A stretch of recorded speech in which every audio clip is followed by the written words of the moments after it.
What is going on, guys? It's ekolimits, and as you guys know, the spring patch came out with a brand new update, and it changed a lot of things about sensitivity options and all the other stuff. So today what I'm going to do is I'm going to show you guys how you can fix your sensitivity settings more to something that you've had prior to the patch. So we're going to just jump straight into it. Let's go into the settings, and I will show you guys what I changed on my side more. So we're gonna go right into it. If you've watched my previous video, you already know my original settings when you look down sensitivity wise were 50%, and then soldier zoom sensitivity was 50%. But what DICE have done is they gave us an option to I'll show you right here, turn off stick aiming acceleration. Okay, so what does that mean? Basically, if you just touched your stick all the way to the right, it would procedurally get faster and faster to a certain point. And it's not one-to-one that way. It's very, accelerated. So the thing that I find is that it helps muscle memory and reflexes when every movement you make is predictable. You can get used to acceleration. I, for one, loved Battlefield 4 that it was one of the only FPS games on console to have this option turned off. I don't know why they went in and changed Battlefield 1, but they've now went back and changed it. So normally you have it, I believe, to set to 100%. As you seen before, this wasn't a setting you can change. Now you can turn it all the way down. Now, what I've noticed, once you turn it all the way down, you might want to turn down your soldier stick sensitivity quite a bit. I put it down to that famous 33% back in Battlefield 4, so I recommend that. So as I said, this is a way to fix your settings. By no means is it the best way to set your settings up. I still think that you should do copy the settings that I have here laid out for you guys, and then experiment with your own. So first of all, they went in and created an axial dead zone. You do not, I repeat, you do not want axial dead zone on at all. I'm not sure at what point this is useful. Just don't. 0% that. Max input threshold, leave that on 100. That's by default, and that's totally fine. But what you will find is that they changed the center dead zone for the left stick and the right stick. Now, if you have like a funny thumbstick on the left like I do, basically if you set this to 0, my character keeps trailing. After a long use on a controller, things get a little funky.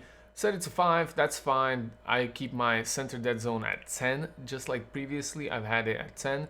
But by default, DICE goes in and sets this completely different, and you might have downloaded the spring patch and noticed, wow, the game is playing weird, like my controls aren't right, and it may lead to some frustration, but don't sweat it, because all you have to do is gotta go in here and change these settings. If you like accelerated, keep that on, but go back and make sure the dead zones are as follows, with axial dead zone as follows, and max input threshold. All the other stuff, I really don't think you need to change. This is all preference. I have some preference. For instance, I don't like cavalry sensitivity. It's a bit too fast normally, so I slow that down. HMG turret sensitivity is a bit too fast in my opinion as well. I slow it down. Field gun is a bit too slow, so I speed that thing all the way up. But you're gonna find that you have other controls right here. These are all vehicle stuff, but I still recommend uniform soldier aiming. Definitely keep that on, and do not mess with this coefficient. It should be set to what it is. Do not change that. So in the future, I will be updating you guys with any of my changes as I progress through just small things that I maybe experiment with. But for now, I think these settings are quite fine. Now remember, the settings for your sensitivity and zoom sensitivity kind of going hand in hand with what you're doing with your video. If you're playing with some sort of FOV that's really, really high, you're gonna notice that my settings are quite low.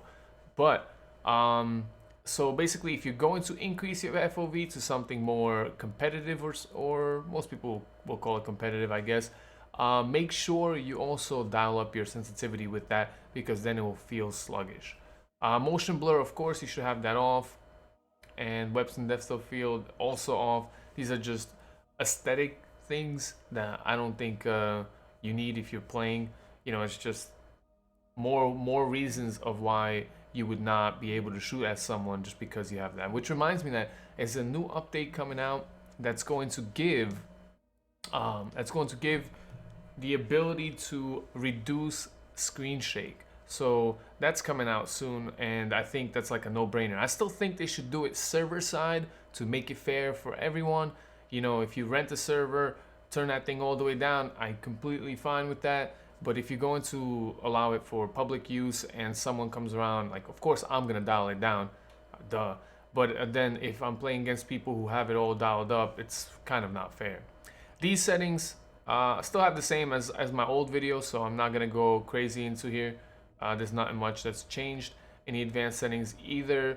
Nothing much has changed, so that's it. Hopefully you guys got something out of the video, and it helps you set up your settings properly, specifically in this area right here. I don't know why DICE defaulted to something that is a little bit not usable, but I'm here, and hopefully you got something out of the video.